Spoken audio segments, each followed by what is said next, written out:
Bonjour et bienvenue à Coram Deo, l'émission qui porte un regard chrétien sur le monde. Mon nom est Pascal Deneau, je suis pasteur de l'Église réformée baptiste de Saint-Jérôme. Bienvenue à ce nouvel épisode de Coram Deo. J'ai mis ma chemise aux couleurs d'un emballage de cadeaux de Noël parce qu'aujourd'hui on fête Noël. Noël est arrivé de bonne heure cette année comme le chantent les trois accords. Dans 2 jours c'est Noël. Et on s'est dit, c'est l'occasion de parler de ce grand événement, de l'incarnation et de tout ce qui tourne autour de la nativité. Et pour en parler, j'ai 2 invités. D'abord, je vous présente Fred Bican, pasteur de l'Église Action Biblique de Grasse. Bonjour Fred. Bonjour Pascal, c'est un plaisir d'être à nouveau avec toi sur les ondes. Merci de nous rejoindre. Et le deuxième invité est aussi de l'autre côté de l'Atlantique. C'est le professeur Yannick Imbert de la faculté de théologie Jean Calvin à Aix-en-Provence. Bonjour Yannick. Bonjour Pascal, merci de m'avoir invité. Alors Yannick, on va parler en particulier d'un ouvrage que tu viens de publier dans les dernières semaines. Attends, je vais le montrer là à l'écran. Voilà, Pourquoi Noël ? 28 jours pour réfléchir sur le sens du récit biblique de la Nativité. La semaine, dans le dernier épisode, je vous l'ai recommandé comme livre de notre sponsor Publication chrétienne. C'est avec eux que tu viens de publier cet ouvrage. On le recommande à nouveau cette semaine. Alors, il est peut-être un peu tard là dans le calendrier pour faire les 28 jours, mais profitez donc, peut-être si vous avez un congé de Noël, pour le faire venir et vous faire plaisir en méditant pendant cette période de l'année où on fait la pause entre la fin de l'année, le début de la nouvelle année, pour méditer à ces grandes et glorieuses vérités qui touchent le mystère de l'incarnation, la nativité du Sauveur. Alors, Yannick, présente-nous un petit peu ton ouvrage. Dans quelle langue tu abordes toute la question de Noël? Alors, en fait, j'ai écrit cet ouvrage sur Noël en particulier avec en tête des personnes qui, chrétiennes ou pas, peut-être d'ailleurs plutôt non chrétiennes, se posent des questions sur Noël. Qu'elles veuillent avoir les réponses ou pas. Donc, ça peut être aussi pour des personnes qui ont des grosses questions et qui, de toute façon, Noël, c'est les chrétiens et je veux rien entendre savoir. Et que peut-être on puisse les conduire à réfléchir à pas mal de questions. J'en ai sélectionné 6, avec un langage parfois un petit peu direct, m'adressant un petit peu au lecteur. Donc, en particulier non chrétiens. Peut-être à destination d'évangélisation d'abord, donc des amis, collègues de travail, voisins. Et je l'ai écrit parce que, alors c'est peut-être une impression perso aussi, mais l'impression régulière ces dernières années que le vrai sens de Noël passe souvent à côté de tout ce qui se passe dans la culture. Tout le monde fête Noël, mais finalement, le vrai sens de Noël a tendance à passer un petit peu à la porte. On laisse tout de côté, on garde les cadeaux. On peut garder paix dans le monde, ce qui est très bien. Mais comment, pourquoi pareil, bonne volonté envers les hommes, on le sécularise un petit peu.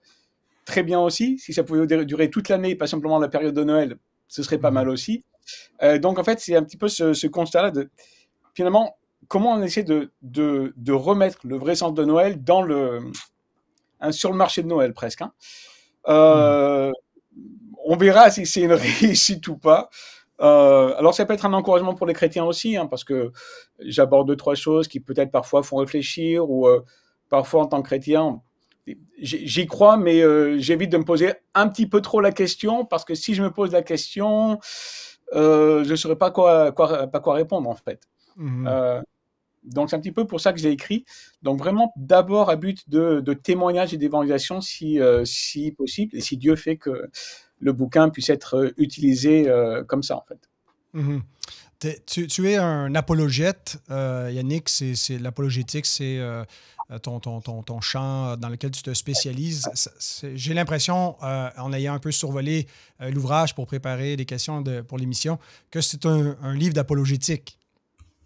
C'est un livre d'apologétique. En gros, c'est un livre pour comment est-ce qu'on répond aux questions que nos contemporains se posent, comment est-ce qu'on présente la foi, là en particulier à travers Noël, donc les questions que les gens peuvent s'opposer et que que j'ai entendu ou que je vois en ligne, etc. Et en fait, oui, c'est un vrai livre d'apologétique. Comment on dit ce qu'on croit avec les questions que nos voisins peuvent nous poser. Le but, c'est pas plus compliqué que ça. Le résultat, c'est peut-être un petit peu plus compliqué, mais finalement, c'est ce qu'on veut aussi imprimer parfois dans notre témoignage chrétien. Oui, et l'apologétique, c'est pas simplement adressé pour ceux qui sont à l'extérieur de la foi. En partie, c'est leurs objections, c'est leurs questions qu'on anticipe et auxquelles on cherche à répondre, mais c'est aussi pour donner, comme tu dis, aux chrétiens de savoir comment répondre à plusieurs questions et difficultés qui touchent autour des affirmations qui concernent l'incarnation, qui concernent la naissance du Sauveur. Pourquoi 28 jours, en fait? Alors, 28 jours, en fait, il y a la réponse, il y a la réponse peut-être convaincante, et puis il y a la réponse pragmatique. En fait, j'ai fait 28 jours parce que j'ai construit un petit peu le livre d'une manière qu'il puisse être lu petit à petit, peut-être même quotidiennement, un chapitre de temps en temps. Donc, c'est des chapitres assez courts. J'ai visé un gros article de blog, donc c'est 1500, 1800 mots, parce que c'est comme ça qu'on lit maintenant. On scrolle en ligne, on lit un article ici, un article ici. Donc, j'ai pas fait des gros chapitres. C'est assez court. Du coup, ça voulait dire plus de chapitres. J'en ai fait 28 parce que, comme on est c'est aussi la période de Noël, la période de l'Avent. La période de l'Avent, au maximum, compte 28 jours. Alors, les 4 dimanches avant Noël, donc ça va de 22 à 28. Donc, j'ai pris les 28 jours et ça me permettait de faire le livre autour de 6 grandes questions que Noël peut poser. Et en fait, j'essaie de présenter et de répondre à chaque question en 4 petits chapitres. Donc, 6 questions, 4 petits chapitres à chaque fois, avec un petit peu un mot d'introduction au début, un petit peu un mot de conclusion à la fin. Et donc, j'arrive aux 28 chapitres, un parcours du début à la fin, en posant la question de pourquoi les chrétiens sont aussi obsédés par Noël. On a l'impression que Noël, c'est le cœur de leur foi. Un petit peu quand même. C'est l'incarnation. Et d'arriver jusqu'à la fin à s'émerveiller devant le fait que Dieu s'est fait homme et de laisser le lecteur à la fin face à confronté en fait à cet appel que Dieu lui adresse, que Dieu nous adresse à accepter que Dieu s'est fait homme pour lui, pour nous sauver et pour nous arracher à ce royaume de ténèbres dans lequel on était. Ce parcours-là, en fait, en 28 jours, et donc ça peut être utilisé quotidiennement, chapitres courts qui peuvent 1-2 chapitres par jour. Je pense que ça correspond assez aux habitudes de lecture maintenant que nous avons, même moi, en ligne. Et tu dirais qu'on peut l'offrir à un ami, une connaissance qui est pas chrétienne de notre entourage, ou est-ce que ça nécessite qu'on prépare la personne, disons en lui donnant des éléments fondamentaux culturels pour pas qu'elle soit complètement perdue. Comment tu viens prendre la main du lecteur, quel que soit son point de départ, ou il y a un prérequis? Alors j'ai essayé. Là, il faudra me dire après si ça a été un succès, mais j'ai essayé en fait au maximum de m'adresser à quelqu'un qui connaît pas du tout la foi chrétienne, ou alors peut-être qui a entendu des choses ou qui a lu des vagues d'articles de journaux au moment de Noël, etc. Donc j'ai essayé d'avoir zéro préconception sur la foi chrétienne. Et donc du coup, ça veut dire que parfois d'expliquer un petit peu brièvement. Donc ça veut dire que si quelqu'un cherche un petit peu plus de fondements dogmatiques, etc., c'est pas un livre de dogmatique, Pascal a dit, c'est plutôt un livre d'apologétique, d'évangélisation. Mais j'ai vraiment essayé de tourner ça vers la personne totalement en dehors de la foi, qui connaît pas grand-chose. Bon, Noël, c'est Jésus, les mages, les bergers, l'étoile, le truc classique, mais qui finalement est pas allé beaucoup plus loin. Avec des points de repère culturels évidents. Oui, c'est ça. C'est le Noël culturel. On est vaguement de tradition chrétienne. On est dans une vague culture post-chrétienne. On place encore 2-3 trucs, mais finalement, plus que superficiellement, pas beaucoup. Après, bon, ça peut toujours être intéressant d'avoir un contact avec, imagine tu donnes ça à un collègue de travail, de garder le contact dans les semaines d'après, voir s'il y a des questions, parce que certainement, même avec les 28 chapitres, c'est impossible de répondre à toutes les questions qu'on peut avoir. Le récit de Noël, le mystère de l'incarnation, le Dieu fait homme, ça nous dépasse tellement dans un certain sens qu'il y a toujours on peut toujours aller plus loin. Donc c'est presque peut-être un pas pour amener à réfléchir à la foi chrétienne et puis après aller plus loin. Ok. Bon, est-ce que tu peux nous donner une idée un peu du contenu, en fait, c'est-à-dire tu dis que tu poses 6 questions que tu développes avec quelques chapitres pour y répondre. C'est quoi, en fait, les 6 questions auxquelles tu réponds? Alors, les 6 questions, donc d'un petit peu dans l'ordre là, parce que l'ordre est voulu. Je commence en fait par une objection qui revient parfois. C'est de dire que finalement la naissance de Jésus n'est pas aussi unique que ça, et que si on compare toutes les mythologies anciennes, égyptiennes, mésopotamiennes, etc., on trouve des miracles partout, on trouve des naissances un petit peu étranges partout, donc finalement, pourquoi celle-ci serait différente? Donc je parle de celle-là, pour arriver à la deuxième objection, la deuxième question, qui est sur la crédibilité des textes. Pourquoi donc on doit faire confiance aux évangiles? Le récit de la naissance de Jésus, pourquoi est-ce que c'est plus crédible, ou on peut y faire confiance, plutôt que, je sais pas, le récit de la naissance du Bouddha? Pourquoi l'un et pas l'autre? Et donc, l'aspect historique du texte, donc pas mal de choses, donc, sur 4 chapitres, interroger la crédibilité du texte, parce que finalement, si le texte des évangiles ne sont pas dignes de confiance, à ce moment-là, Jésus peut être un symbole. Ça ne change rien pour nous parce que c'est pas dit de confiance. Ça c'est quand même quelque chose de clé à mon sens pour le récit de Noël. Et après, je m'arrête sur quelque chose qui revient de temps en temps, qui concerne cette visite étrange de ces 3 mages, pas 3 d'ailleurs, la tradition chrétienne qui en fait 3, de ces mages venus d'Orient, de ces sages venus d'Orient.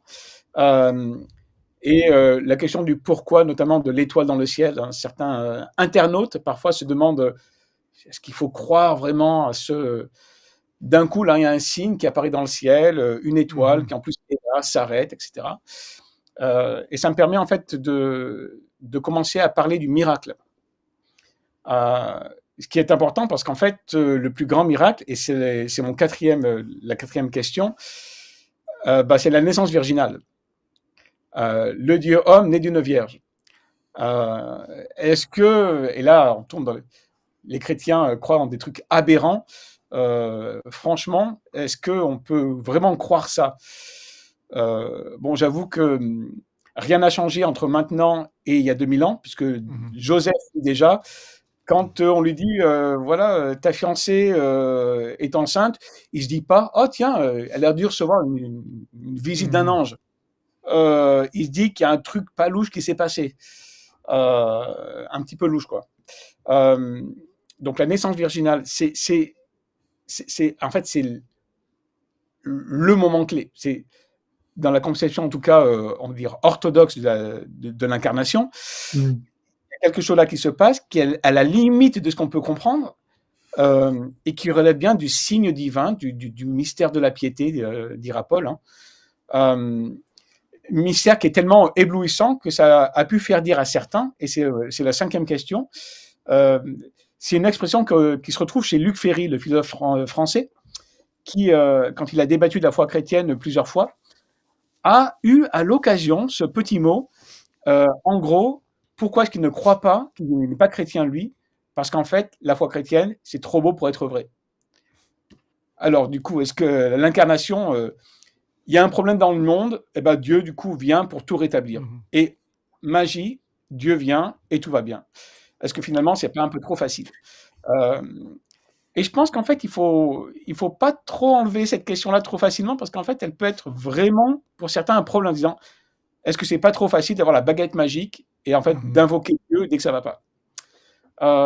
Et après, je termine sur la 6e, c'est pourquoi Dieu devait-il se faire homme? Jésus vient, d'accord, mais pourquoi? Pourquoi T'as Dieu un peu devait se faire homme? t'as un peu pompé sur Anselme de Canterbury, là, non? Bon, alors donc, je m'inspire de cette grande foule de témoins qui est venue avant moi. Effectivement, il y a un texte dans l'histoire de l'Église de ce grand théologien qui s'appelle Anselme de Canterbury et qui s'appelle donc Pourquoi Dieu s'est fait homme. Et donc c'est exactement ça. Finalement, est-ce que c'est pas ça la plus grande question de l'incarnation? Pourquoi Dieu devait-il se faire homme? Et donc après, je termine avec un appel au lecteur, hein, qui peut être nous aussi, à mettre sa confiance en ce Dieu-là qui nous a créés et qui par bonté s'est fait homme. C'est quand même extraordinaire, cette merveille de l'incarnation. Ouais. Ça a dû être un livre qui a été plaisant à écrire parce qu'effectivement, quand on y pense, c'est encore mieux qu'un conte de fées. Mais on raconte une histoire vraie, puis on se dit, waouh, c'est vrai que, je veux dire, d'un point de vue juste rationnel, humain, on se dit c'est invraisemblable, mais nous croyons que c'est vrai et c'est glorieux. Et donc, c'est ça la vraie magie de Noël, là, si on veut, sans être tombé dans quelque chose de quétaine, comme on dit au Québec, mais qui finalement est véritablement glorieux. Alors, je te demande une question difficile là, sur les 28 chapitres. Lesquels ou lequel en particulier tu as préféré écrire? C'est une question difficile. La partie que j'ai préféré écrire, avec un petit peu de recherche et autres, c'est en fait, c'est pas forcément la partie la plus centrale dans l'importance du livre, mais c'est tout ce qui est autour de l'étoile.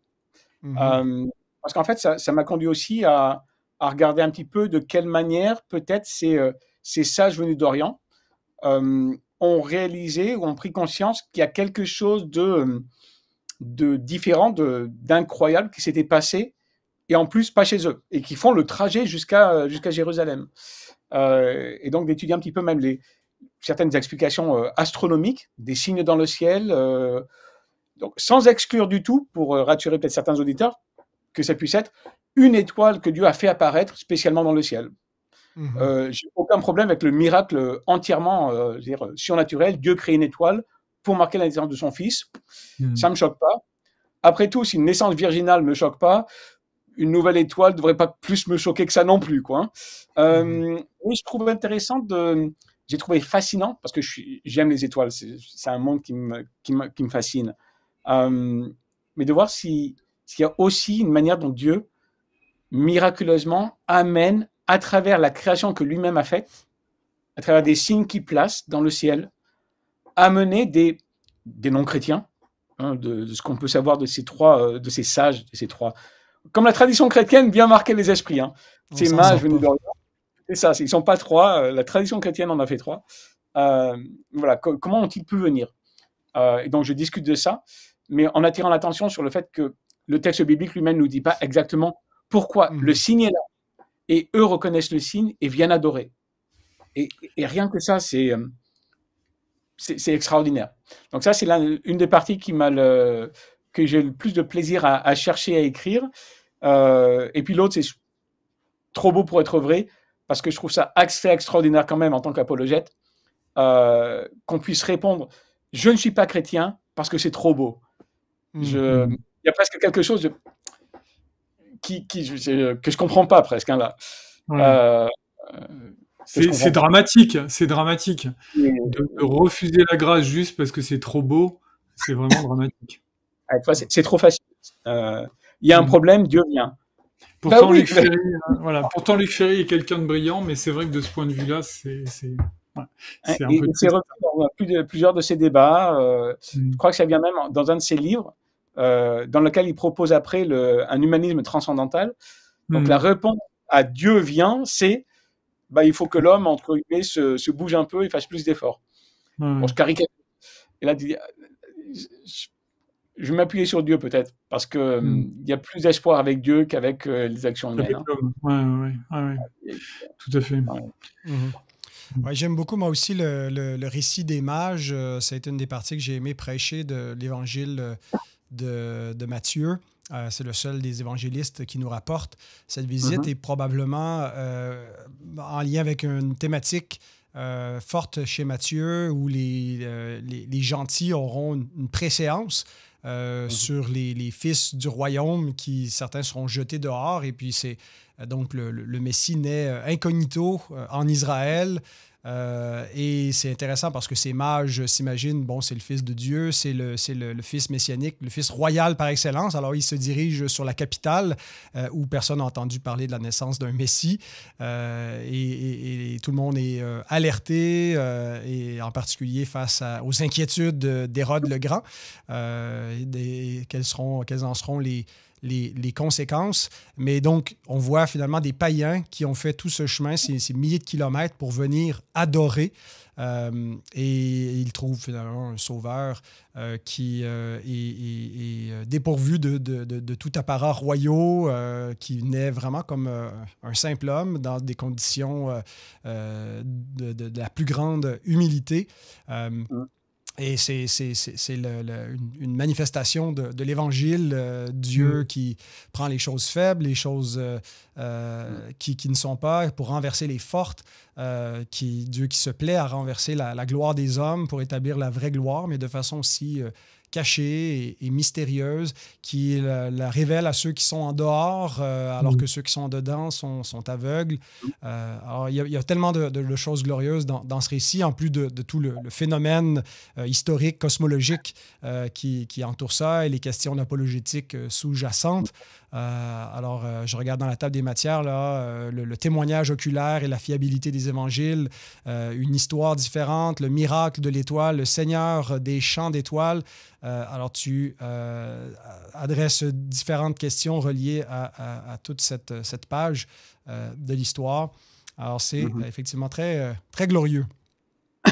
On pourrait presque dire, en fait, que les mages sont un exemple positif du défaut que Romains 1 dénonce à propos des hommes qui ont contemplé l'œuvre de Dieu et qui, au lieu d'adorer le Créateur, ont adoré la créature.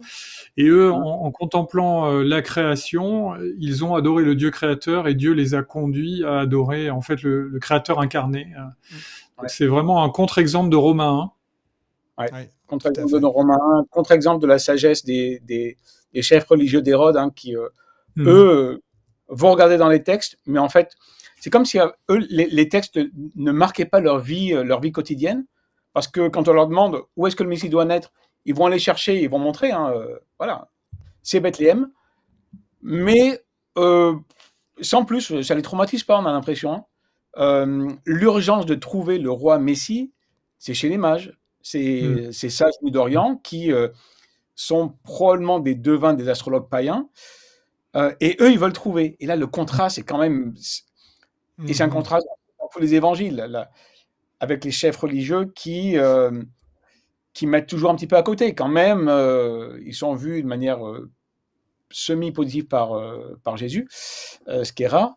Mais en fait, le contraste absolu entre la venue du roi, la venue du Sauveur, celui qui répond à toutes les promesses de l'Ancien Testament, et là, quand les mages arrivent à Jérusalem, on a l'impression que c'est un exercice théorique. C'est le théologien, mais pour qui ça ne change pas la vie. Peut-être ils ont attendu tellement longtemps qu'ils se disent c'est pas possible que ce soit maintenant, quoi. Que ça tombe sur nous.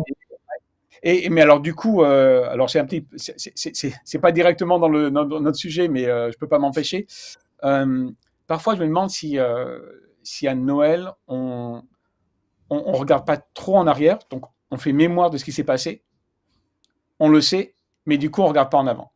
Du coup, le retour du Seigneur fait pas partie de notre célébration de Noël. Et là, il faudrait pas devenir comme les chefs religieux d'Hérode, où on sait, mais finalement, notre espérance n'est pas dirigée en avant, parce que le Seigneur revient. Mais dans l'année liturgique, on a d'autres dates qui nous invitent à réfléchir au retour du Seigneur de façon plus appuyée, à la fois Pâques, la résurrection et l'ascension. C'est ça, c'est ça. Connaissez-vous le logiciel d'études bibliques Logos? Personnellement, je ne m'en passerai plus. En fait, je l'utilise chaque jour, non seulement pour préparer mes prédications et mes enseignements, mais aussi pour mon édification personnelle. J'ai pas le temps en 30 secondes de vous dire tout ce que Logos peut faire, mais honnêtement, c'est l'outil le plus extraordinaire pour approfondir la Bible, autant pour les experts que pour les débutants. Je vous invite à prendre quelques instants aujourd'hui pour visiter le site fr.logos.com.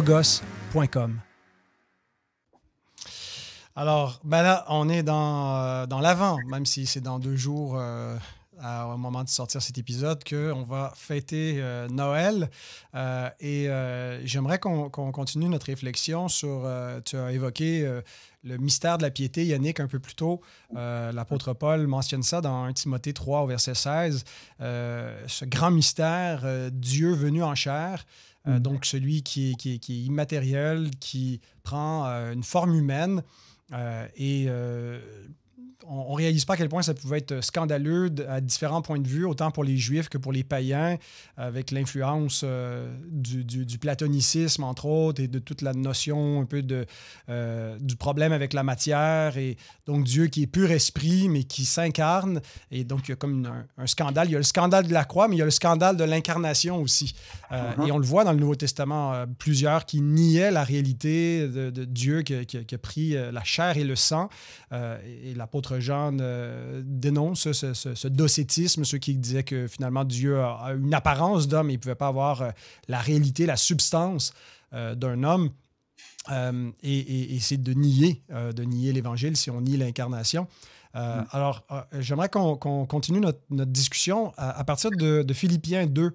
Versets 6 et 7, peut-être que l'un de vous deux pourrait nous lire ces 2 versets pour continuer notre discussion sur ce grand mystère de l'incarnation et entre autres, une des affirmations que fait l'apôtre dans ce texte du dépouillement divin.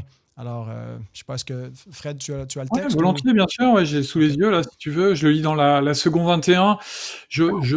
Pour commencer la phrase, je commence au verset 5. Puisque Paul donne en exemple Jésus-Christ comme le modèle à imiter, c'est un des fonds de la lettre de Philippiens, que votre attitude soit identique à celle de Jésus-Christ, et voilà donc les versets 6 et 7, lui qui est de condition divine, il n'a pas regardé son égalité avec Dieu comme un butin à préserver, mais il s'est dépouillé lui-même en prenant une condition de serviteur, en devenant semblable aux êtres humains, reconnu comme un simple homme, etc. Il s'est humilié lui-même en faisant preuve d'obéissance jusqu'à la mort, même la mort sur la croix. J'ai volontairement insisté sur le terme dépouillé parce que c'est celui qui, dans cette description, a engendré un certain nombre de conceptions hérétiques dans la doctrine de la double nature de Christ et vient en contradiction avec les propositions centrales du christianisme. Mm-hmm. Oui, je pense que ça ne tombe pas forcément sous le coup de l'évidence. Qu'est-ce que ça veut dire qu'il s'est dépouillé lui-même? Il y a beaucoup de conceptions, je pense, qui ne sont pas orthodoxes, qui circulent dans les milieux évangéliques sur la nature de ce dépouillement. Il y a des hérésies là, bien connues dans l'histoire, mais je dirais que aussi, sans que ce soit des hérésies catégoriques, des erreurs de compréhension, et je dirais que moi-même, pendant un certain temps, avant d'être plus familier avec la christologie nicéenne et de Constantinople, que j'avais pas une bonne compréhension de la notion de ce dépouillement. Mais qu'est-ce que ça veut dire, en fait? C'est quoi ce mystère et comment est-ce que Dieu se dépouille? Yannick, on te donne la parole. C'est toi le théologien officiel là, du panel. Bon, je peux commencer par le mot problématique qu'a souligné Fred, le dépouillement. Et en fait, on trouve un mouvement qu'on appelle kénotis, la kénose. C'est le dépouillement de Jésus. Qui est parfois compris, souvent compris par le fait que Dieu s'étant fait homme, Jésus, c'est à laisser de côté entièrement toute sa divinité. Il laisse de côté tous ses attributs divins. Il est pleinement homme. Alors, dans les milieux évangéliques, peut-être qu'on a une kénose assez, modérée, transitoire, où il est vraiment Dieu et homme, il est les deux, mais pour un temps donné, son incarnation, il laisse tout ça de côté, et après, grosso modo, il les reprend. Parfois, voit cette presque redivinisation de Christ à son ascension. Dieu le ressuscite, c'est pas Christ qui se ressuscite. en oubliant que dans Jean, Christ dit qu'il a le pouvoir de laisser et de prendre sa vie. Mais bon, passons. Et du coup, il réacquiert, ou Dieu lui redonne toutes ses qualités divines en approbation de son ministère lors de son ascension. Et grosso modo, il y a presque une parenthèse là. Mais du coup, on peut se demander si dans la parenthèse, est-ce que Jésus est toujours Dieu-homme? Est-ce qu'il est que homme? Comment est-ce qu'on voit ça? Et donc, c'est parfois le kénotisme modéré qu'on peut trouver parfois dans certaines conceptions évangéliques. C'est pas parce que c'est modéré que c'est pas une sérieuse erreur, hein. Mais c'est plus modéré que certaines erreurs qui mettent en question même l'humanité de Christ, hein. Il y a eu des mouvements dans l'histoire de l'Église où l'humanité de Christ était une pure apparence. Jésus a jamais vraiment été humain, il était vraiment Dieu, et humain, c'était une forme. C'est une hérésie qu'on appelle le docétisme. Donc je pense qu'on n'est pas trop dans le docétisme dans nos milieux évangéliques, mais il faudrait faire attention à pas accentuer ce dépouillement trop fortement quand même. On n'est pas dans le docétisme, mais le problème dans nos milieux, c'est que parfois on veut, on a du mal à savoir où placer le curseur entre la divinité de Jésus et son humanité. Et du reste, j'aimerais dire que c'est normal. Parce que comme la Trinité, c'est un mystère qui nous dépasse, qui heurte notre logique, qui est complètement paradoxal. Et si on n'était pas dans le cadre d'une révélation du Dieu tout-puissant, tout autre, qui a besoin de dire qui il est pour qu'on le connaisse avec exactitude, nous-mêmes, on serait très sceptiques en se disant mais c'est pas possible. Comment quelqu'un peut être à la fois vrai Dieu et vrai homme? Bien, la réponse la plus logique, c'est impossible. Et on croit que c'est vrai parce que la Bible le dit. Et bien qu'étant évangélique, on a parfois du mal à se dire où je dois placer le curseur pour ne pas manquer de respect à Dieu. Est-ce que si je considère que Jésus est trop homme, ça le prive de certaines choses qui sont liées au fait qu'il est la deuxième personne de la Trinité? Dans ce cas, je fais quelque chose de blasphématoire. Et dans d'autres cas, si je diminue trop son humanité, est-ce que à ce moment-là, eh bien, je ne transforme pas Jésus en une forme d'imposteur, puisque la Bible nous dit pourtant qu'il a souffert, qu'il a dû apprendre, etc. C'est-à-dire qu'il s'est imposé des choses que seuls les hommes peuvent ressentir, puisque la deuxième personne de la Trinité n'aurait pas pu, en restant divine, seulement divine, mourir cloué sur la croix. Il a fallu qu'il se rende vulnérable, et on est, disons, on est tremblant de se dire où je dois placer le curseur.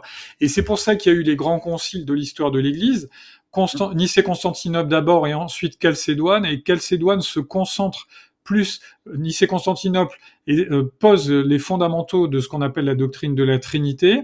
Il y a déjà des éléments qui concernent Christ, mais pas seulement Christ, il y a aussi le Père et le Saint-Esprit, et Chalcédoine est venu mettre un coup d'arrêt à toutes ces conceptions justement qui dans les premiers siècles étaient où le christianisme était poussé dans ses retranchements par des influences soit de religion à mystère orientale, soit de philosophie gréco-romaine qui venaient par une logique étrangère à la révélation bouger la vérité biblique. Et donc il a fallu quand même aux spécialistes de l'époque de nombreuses années de travail, et normalement le christianisme, et ça c'est quelque chose que j'ai réappris en allant faire mes études à la faculté Jean Calvin, et c'est des choses qui me rendent reconnaissant envers cette institution, les fondamentaux des premiers conciles qui font le christianisme en fait, qui sont vraiment les doctrines de rang A. Si on sort de la doctrine de la Trinité ou de la double nature de Christ, on cesse d'être chrétien. Même avec toutes les bonnes intentions du monde, les témoins de Jéhovah, quoi qu'ils en disent, ne sont pas chrétiens, les mormons non plus, les musulmans non plus. Bon, les musulmans ne prétendent pas l'être, mais leur conception de Dieu est erronée, parce que ces doctrines-là, elles sont fondamentales au Dieu qui se révèle dans la Bible, en Jésus-Christ, et on ne peut pas les laisser de côté. Et on a dans nos milieux évangéliques parfois le défaut de se dire soit Jésus est trop homme et on oublie qu'il est Dieu, soit on le fait trop Dieu et on a l'impression que ah bah oui, mais c'était Jésus, alors c'était facile, il a résisté à la tentation. Il s'est quand même imposé, et je crois que c'est la bonne manière de comprendre la notion de dépouillement dans les Philippiens 2, c'est que Jésus, on ne lui a pas imposé, il n'a pas été débarrassé des prérogatives divines, mais volontairement, il a décidé pendant son incarnation de ne plus y avoir recours pour son propre intérêt, bien qu'il y ait droit à n'importe quel moment de sa vie. Il a décidé de ne plus y avoir recours pour jouer le jeu, si vous m'excusez l'expression, de sa vie humaine sur Terre avec les mêmes moyens que ceux dont nous disposons, à l'exception du fait qu'il n'est pas pécheur. Il a été fait semblable à nous en tout point, sauf le péché. Ce que je veux dire par là, c'est que Jésus n'a pas hérité du péché originel. Il n'y a pas la petite voix au fond de lui qui lui dit « ça serait cool de pécher ». Ça, c'est pas présent dans la nature humaine de Jésus. Mais par contre, toutes les tentations extérieures, là, elles sont présentes, et elles sont présentes sans doute de façon bien plus forte. Hein. Tenter 40 jours dans le désert sans manger ni boire par Satan en personne, je pense que personne n'a jamais vécu ça à part Jésus. Et il a résisté triomphalement en utilisant que les moyens dont il disposait comme un être humain. Et il y a, si vous permettez, j'avais évoqué, hein, je vous prends pas par surprise, mais pour en parler à nos auditeurs, un livre qui m'a aidé à méditer et à approfondir du point de vue de la piété, avec des éléments de doctrine qui sont solides, c'est les différents aspects de la personne de Christ, un livre qui s'appelle Connaître Christ de Mark Jones, qui est aux éditions La Rochelle, donc ces éditions québécoises donc La Rochelle, c'est vraiment une déclinaison d'ouvrages de référence réformé, hein, par allusion à la confession de foi de La Rochelle, qui est d'ailleurs chère à la faculté Jean Calvin. Et ce livre de Mark Jones, il décline en 27 chapitres des aspects de la personne de Christ, et il nous aide à méditer là-dessus, à la fois avec des affirmations théologiques fortes, des passages bibliques en référence, et aussi des textes qui sont empruntés aux puritains et qui nous aident à méditer sur la profondeur de chacun des aspects. Et je dois dire, je vous donne juste des exemples. Le chapitre 1, c'est la déclaration de Christ. Ensuite, la dignité de Christ, l'alliance de Christ, l'incarnation de Christ, la divinité de Christ, l'humanité de Christ, le compagnon de Christ. Là, il parle de l'œuvre du Saint-Esprit dans la vie de Jésus pendant son ministère terrestre. La foi de Christ, les émotions de Christ, la croissance de Christ. Et il nous invite précisément à méditer sur ce que Christ a vécu, s'est imposé par soumission au plan, à l'alliance de rédemption éternelle décidée entre le Père et le Fils de toute éternité, et aussi par amour pour nous sauver, ce que Christ s'est imposé, et que parfois on balaye d'un revers dans la main un peu trop rapidement en se disant c'est facile, c'était le Fils de Dieu, et c'est pas ça du tout, ça n'a pas été facile. Ce que Christ a fait, c'est la chose la plus difficile de toute l'histoire de l'humanité. Gloire à Dieu, il a été fidèle, mais ça ne veut pas dire que la tentation a été légère, et on doit pouvoir tenir cet équilibre. Et moi, je vous encourage, si vous voulez. Alors, c'est un ouvrage qui est quand même, disons, c'est pas pour les chrétiens débutants qui ne maîtrisent pas encore le vocabulaire. Hein, je vous le remontre. Ça vaut le coup d'être médité à plusieurs, en groupe, d'être encadré avec quelqu'un qui saura vous tenir la main. Si vous êtes un chrétien confirmé, dans ce cas, vous pouvez y aller. Il est recommandé par James Packer. D'ailleurs, le titre fait allusion à un ouvrage de James Packer, Un connaître Dieu, qui est bien connu, qui est une sorte de tour d'horizon des fondamentaux de la foi chrétienne. Et Connaître Christ invite à méditer, mais le parti pris est un petit peu différent de celui de Packer. Il y a vraiment l'idée de se dire, on veut méditer et adorer Christ en profondeur sur chacun des aspects. Donc c'est 27 facettes, tantôt des événements, tantôt des éléments de sa nature profonde, tantôt des choses qu'il a assumées, et c'est vraiment un ouvrage qui, moi, m'a fait grandir. Je m'en sers de support dans une étude biblique avec un groupe dans mon église, et tous les chrétiens qui participent à l'étude biblique sont émerveillés d'être obligés de discuter et de réfléchir en profondeur sur chacun des aspects de l'œuvre de Christ, et on découvre des choses, alors que, aussi bien moi-même que une partie des gens qui fréquentent ce groupe, on est chrétiens depuis longtemps, et on avait l'impression d'avoir fait le tour un peu naïvement et probablement avec de l'arrogance, d'avoir fait le tour de tout ce qu'il y a à savoir sur Jésus-Christ, ben là, je peux vous garantir qu'on découvre des choses. Et quelque chose qui est vraiment intéressant, c'est que cet ouvrage, il nous invite pas seulement à découvrir de façon intellectuelle, doctrinale, ce qui est précieux, mais aussi il nous invite à adorer en conséquence sur chacune de ces découvertes. Si vous êtes enfant de Dieu et que vous voulez méditer en profondeur sur qui est Jésus-Christ, c'est vraiment un ouvrage que je vous recommande.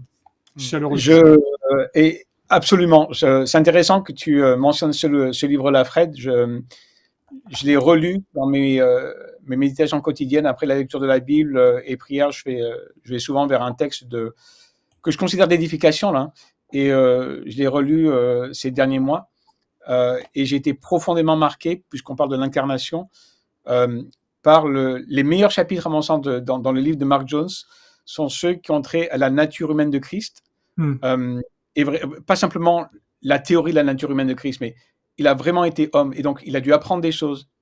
Et il montre bien ce que ça voulait dire que d'apprendre l'obéissance. On découvre Jésus, donc Dieu lui-même, apprendre de la foi. Et c'est là on trouve dans le paradoxe, le mystère de la piété. C'est Dieu incarné, donc il est Dieu, et en même temps, il apprend de la foi. Il grandit dans la foi. Comment Dieu peut grandir dans la foi? On peut pas le rationaliser. Mais moi, j'ai été émerveillé par ces chapitres-là, sur la connaissance, la foi de Christ, ses émotions. Et pour moi, ça fait ressortir de manière encore plus merveilleuse ce que Dieu a voulu faire. Il n'était pas obligé de le faire. Ce qu'il a voulu faire pour nous. Il a voulu apprendre ça. Il a voulu passer par toutes les souffrances humaines, plus que nous encore, donc c'est là la forme de dépouillement de Dieu de Philippiens. Mais aussi ce qui me semble clé dans le texte de Philippiens, c'est Paul dit ça en réponse au problème du manque d'humilité et de service des chrétiens. Christ a été, à travers son incarnation-là, qu'est-ce qu'on voit? Il s'est fait serviteur. Il s'est dépouillé, entre guillemets, dépouillé de sa divinité. Il s'est fait serviteur. C'est pas une illusion, c'est pas un vêtement qu'il a porté, c'est pas une apparence. Il s'est fait homme pour venir nous servir. Et Mark Jones, il me semble, dans un de ses chapitres, dit le résultat de ça, le plus glorieux, c'est de s'émerveiller. Et là, toutes les philosophies de l'époque, etc., grecques et autres, ce serait totalement absurde de dire ça. La nature humaine est assise à la droite de Dieu. Et ça devrait être de l'ordre de blasphématoire. Dit ça à un musulman, c'est intenable pour lui. Et pour un philosophe grec de l'époque, c'est aberrant. Et Mark Jones montre ça aussi. C'est le résultat aussi de l'incarnation, c'est cette élévation du Dieu homme. Et là, on peut que rester bouche bée, émerveillé devant ce que Christ a fait. Tout à fait. Parce que il y a cette double erreur, c'est-à-dire qu'on a tendance à penser que Christ, pendant sa vie terrestre, cesse d'être Dieu, et une fois qu'il monte au ciel, il cesse d'être homme. Et en fait, c'est faux. Il continue d'être Dieu pendant l'incarnation et continue d'être homme après l'ascension. C'est ce qui fait qu'il peut nous représenter comme le nouvel Adam, la tête fédérale du peuple de Dieu.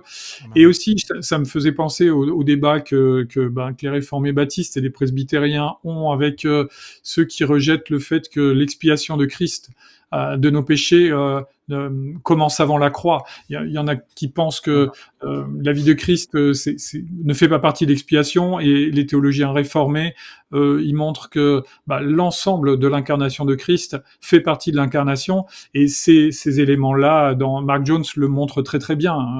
Et ce que tu as décrit, Yannick, souligne cet aspect-là. Christ commence à être confronté à la souffrance et à l'épreuve bien avant de commencer le temps de la passion qui précède la crucifixion. Oui, c'est ça. Il n'est pas descendu direct du ciel pour aller sur la croix, mais il devait mener une vie comme un simple homme d'un bout à l'autre, sans commettre de péché, pour être parfait. Vous avez toutes les deux souligné le fait que le mot dépouiller, le verbe kénoo en grec, quand on parle de la kénose, c'est vraiment important d'expliquer techniquement ce que ça veut dire. Et l'erreur qu'on fait souvent, c'est qu'on se dit un dépouillement, c'est qu'on enlève quelque chose. Ce que ça entraîne comme erreur théologique, c'est qu'on croit qu'on peut enlever quoi que ce soit à la nature divine. Et ça nous amène à une fausse compréhension de qui est Dieu, à un Dieu qui est composé, c'est-à-dire qu'un Dieu qui serait composé d'attributs qui ne sont pas proprement son essence, où on distingue entre les attributs de Dieu et l'essence divine. Et donc, Dieu peut rester Dieu, mais ne plus avoir l'omniprésence ou l'omniscience ou l'omnipotence. Et donc, on dit, c'est ce que Dieu a fait en Jésus. Il a perdu ses attributs. Mais ce n'est pas du tout ce que veut dire, parce que l'Écriture nous dit qu'il n'y a ni changement, ni ombre de variation en Dieu, que Jésus-Christ est le même hier, aujourd'hui et pour l'éternité. Donc, il ne peut pas enlever quoi que ce soit de ce qu'il est, parce que sa nature divine n'est pas composée d'éléments disparates que quand on les mélange ensemble, ça devient Dieu. Il est ses attributs et il ne peut pas donc en retirer aucun. Et donc, quand ça dit qu'il s'est dépouillé, tu l'as fait ressortir, Fred, qu'il renonce dans son incarnation comme homme, alors que la personne incarnée, elle est divine, mais il renonce à ses prérogatives divines. Il accepte de vivre comme un simple homme. Ce que souvent les théologiens ont fait ressortir dans le théisme classique, et en particulier les théologiens réformés, de la scolastique réformée, c'est que le dépouillement en question n'est pas une soustraction, mais en fait une addition. Il s'est dépouillé en devenant un simple homme. Donc, il n'a pas enlevé quelque chose, il a ajouté. Il a ajouté quoi? Une nature humaine qu'il a prise, qu'il a assumée. Alors, ça n'amène aucun changement sur la nature divine, mais la personne divine du Fils a assumé une nature qu'il n'avait pas auparavant, qui n'est pas éternelle, qui a un point dans le temps à partir de la conception dans la Vierge, et il connaît un développement comme tous les autres hommes, comme de vrais hommes, de simples hommes. Il y a une conception miraculeuse, bien entendu, mais où il va être conçu progressivement dans le sein de la Vierge, dans un développement où il passe du stade de fœtus à devenir un bébé développé, prêt à naître, et il va devoir grandir en stature et en grâce et apprendre des choses comme un vrai homme. Et bien que par moments, la nature divine puisse communiquer des éléments à la nature humaine, une connaissance surnaturelle, un pouvoir, il va accepter de s'en priver, de ne pas y avoir recours comme homme et être plutôt assisté par le Saint-Esprit pour son œuvre messianique. Et donc, l'explication de ce mystère-là, c'est vraiment de cette façon-là, je pense qu'il faut y arriver. Il s'est dépouillé, il renonce à toutes ses prérogatives dans le temps de l'incarnation. Bien qu'il soit le Dieu homme, il va vivre comme un simple homme et il va prendre non seulement la forme d'un homme, mais il ne s'est pas incarné comme un roi. Il n'est pas, on l'a souligné tantôt, il n'est pas né dans le palais royal à Jérusalem. Il est né dans une crèche à Bethléem de parents pauvres. Il va être le fils d'un charpentier. Il va devoir travailler de ses mains et il va être humilié jusqu'à être rejeté par tous les hommes, abandonné de ses disciples et mourir sous la colère de Dieu. Et c'est là où le texte de Philippiens conduit. Il s'abaisse au plus haut point. Et donc, je veux dire, pour celui qui est Dieu, il n'y a personne qui est descendu plus bas que le Christ. Alors, il s'est dépouillé dans ce sens-là, dans sa condition humaine, mais par la suite, il a été élevé au plus haut rang comme homme à nouveau. Alors, dans la nature divine, Dieu n'a jamais perdu sa position. Il a toujours été aussi élevé. Il a toujours eu la même autorité, le même règne, tous les mêmes attributs. Mais dans sa condition humaine, il est descendu au plus bas, mais afin maintenant d'être élevé au plus haut. Et puis, effectivement, à la droite de Dieu, la nature humaine, elle est là. Il est là comme notre souverain sacrificateur qui a compassion de nous, qui nous représente, qui intercède pour nous, qui nous secourt dans nos besoins. Nous sommes cachés en lui et il nous est promis que nous allons nous revêtir de la même nature humaine glorifiée que la sienne, immortelle et incorruptible. C'est ça notre trésor. Alors, c'est effectivement très, très glorieux et on comprend un peu comment les orthodoxes d'Orient voient l'incarnation un peu comme le point culminant de toute l'histoire de la rédemption. Nous, on ne s'arrête pas là, mais c'est vrai que c'est quelque chose d'extrêmement glorieux. Dieu devient homme, puis on pourrait pratiquement dire qu'à ce moment-là, c'est comme le débarquement de Normandie, la guerre est remportée. C'est certain qu'il va y arriver, mais ça a pris néanmoins un sacré combat et toute une souffrance pour se rendre jusqu'au bout. Mais une fois que Dieu s'incarne, l'humanité est définitivement rachetée. Même ça remonte avant, dès que Dieu l'a promis, c'est sûr que la promesse allait s'accomplir. Mais nous le voyons maintenant, couronné de gloire et d'honneur, ce que ne voyaient pas les saints de l'Ancienne Alliance. Ils ne voyaient pas le fils de David assis à la droite de Dieu. Nous le voyons, nous, et nous l'attendons des cieux. Alors, il nous reste quelques instants. Je t'ai demandé tantôt, Yannick, tes chapitres préférés, mais je vous laisse chacun nous dire, peut-être qu'on l'a déjà mentionné, mais est-ce qu'il y a d'autres vérités ou la vérité par excellence là, qui vous éblouit liée à l'incarnation et dans ce qu'on célèbre à Noël? Vas-y Yannick, honneur à l'auteur. Je suis pas sûr qu'on puisse ajouter à ce qu'on a dit, mais moi, s'il y en a une, c'est la merveilleuse fidélité de Dieu.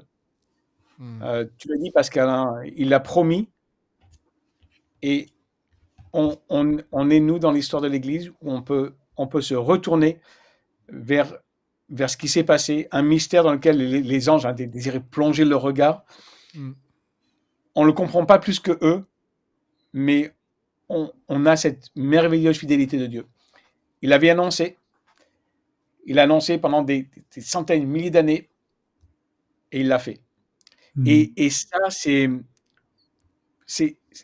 là où est notre espérance.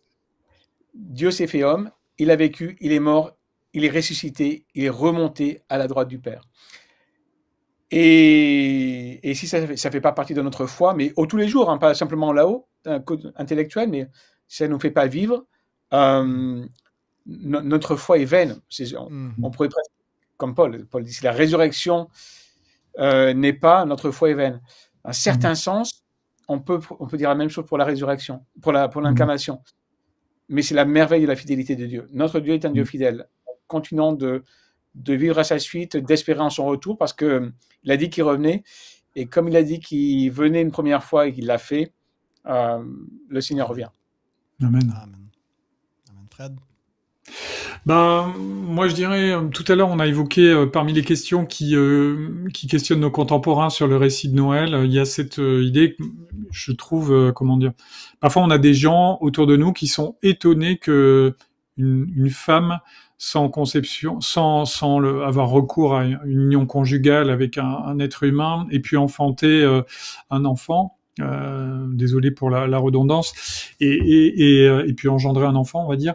Eh bien, et il s'étonne de ce miracle, comme si c'était impossible à croire, mais derrière, c'est Dieu qui se révèle dans l'histoire de l'humanité. On est en train de parler de celui qui a créé toute chose en 10 ans et la chose arrive.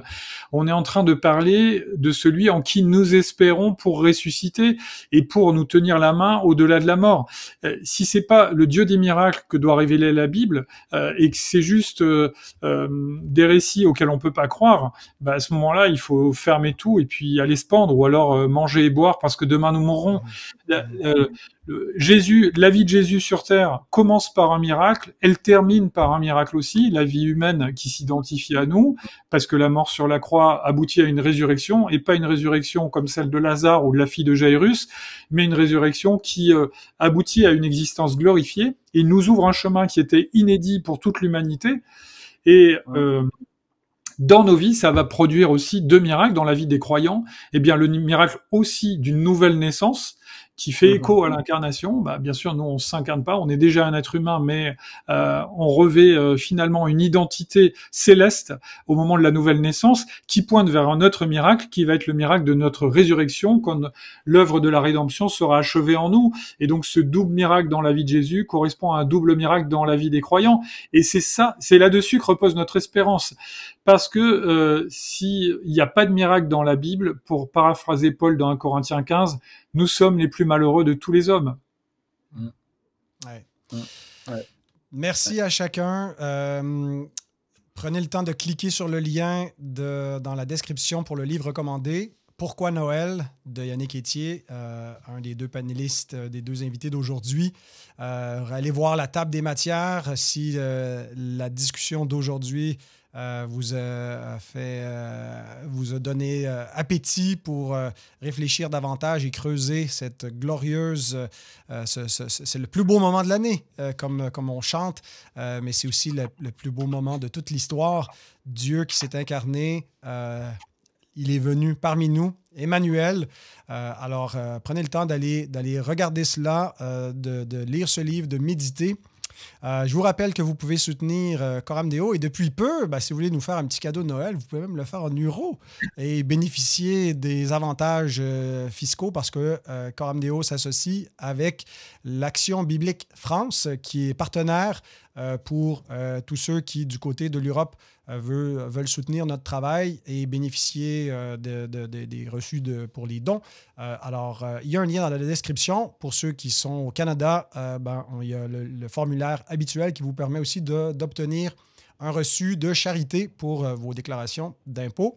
Alors, merci de continuer à prier pour nous. Peut-être en préparant vos budgets pour l'an prochain, vos budgets d'église, vous penserez à Coram Deo. Comme ça, on n'aura pas juste 2 ou 3 donateurs qui permettent de soutenir le travail pour me dégager en engageant du personnel à qui je peux refiler des tâches. Alors, je vous donne rendez-vous le 6 janvier de l'autre côté de la prochaine année avec Dominique Rousseau, le pasteur de l'Église réformée baptiste d'Actonville, pour le prochain sujet où on va parler de disciples disciplinés. On va parler de gestion du temps, de gestion de la charge de travail et comment être de bons intendants et comment devenir plus discipliné pour 2025. Et pour bien commencer, on commence avec des résolutions souvent. J'aimerais faire plus ceci, plus cela, moins de ceci, moins de cela. Alors, ça sera notre thème pour commencer l'année. Merci encore à Fred, à Yannick pour votre participation d'aujourd'hui. Joyeux Noël, bonne année, que Dieu vous bénisse.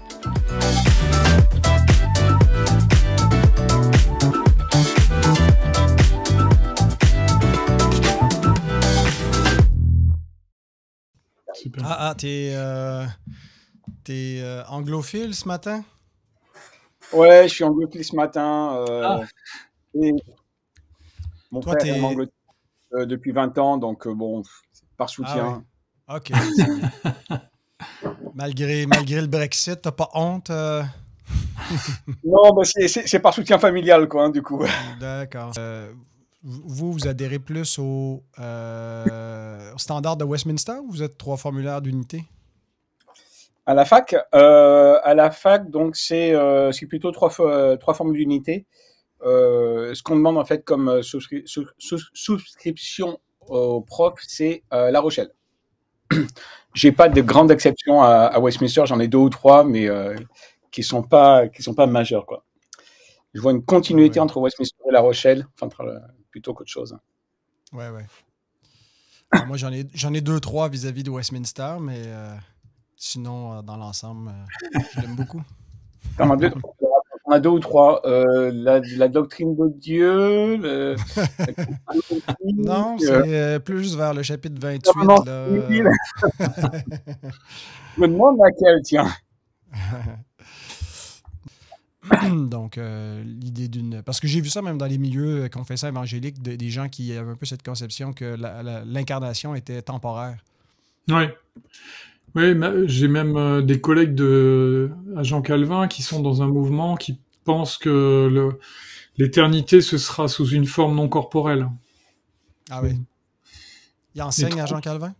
Non, ils enseignent pas Jean Calvin. Non, étudiants avec moi, il y a un mouvement... La compréhension de Karl Barth, lui, il croit à une sorte d'humanité pré-incarnationnelle?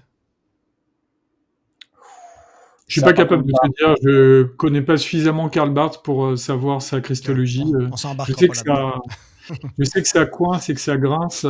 Invite Pierre Sauvagne-Chauny, peut-être, il saura t'en dire plus que nous. Attends, je vais demander à ChatGPT. Est-ce que Karl Barth croyait à l'humanité du Christ avant l'incarnation? On va voir qu'est-ce qu'il va dire. Et là, il va te répondre, qui est Karl Barth? Karl D'accord, Barth, ok. le célèbre théologien réformé du 20e siècle, croyait fermement à l'humanité éternelle du Christ, même avant l'incarnation. Selon lui, l'humanité de Jésus-Christ n'est pas un ajout ou un accident survenu dans le temps, mais elle appartient à la nature même du Fils éternel de Dieu. D'accord. Ouais, il paraît ouais. que Yannick, il paraît que tu vas intervenir. Enfin, j'ai vu Sam Pérez m'a dit qu'il prévoit une intervention sur le prochain Théo Sud avec Pierre Sauvagne-Cheny et toi. Ah, bah, alors tu le sais en premium. Bon, alors désolé, j'ai peut-être vendu la mèche. En tout cas, il est réfléchi. Voilà, il est réfléchi et comme ça, il exploite les ressources. Ça serait sympa en tout cas. On ait Écoute, l'occasion de... c'était vraiment chouette là quand on est venu avec Jean-Philippe la journée en août dernier. Donc moi je remets ça. Hein. C'est juste avant le dernier bon truc avant la rentrée folle de l'année académique. Donc c'est toujours le même moment. Impeccable. Il sait où me trouver, donc avec plaisir. Yannick, si tu vois Pierre Sauvagne, dis-lui de répondre à ses courriels. Là. Il nous fait poireauter, Henri Blocher et moi, pour fixer un rendez-vous pour notre émission sur le Millénium. Là. Ah ouais, mais c'est parce qu'il a honte de la position qu'il défend, non? Je vois demain, mais si je lui pose la question, il va me dire combien de mails il a en retard. Ah ouais, et je pense que mes oreilles vont saigner. Mais je lui poserai la question parce qu'il demande, hein, mais aïe aïe aïe. Est-ce qu'il a terminé son doctorat ou pas? Pas encore. Alors il est, en fait, il a rendu la version définitive, mais il y a des petites corrections à apporter. Donc à ce stade-là, c'est quasiment certain qu'il l'aura. Il faut qu'il fasse les quelques heures de correction, il faut qu'il arrive à faire ça. Mais le premier jet était satisfaisant, donc. C'est génial. Ça va le libérer un peu parce que je sais qu'il avait refusé une partie des invitations pendant un temps à cause de la rédaction du doctorat, justement.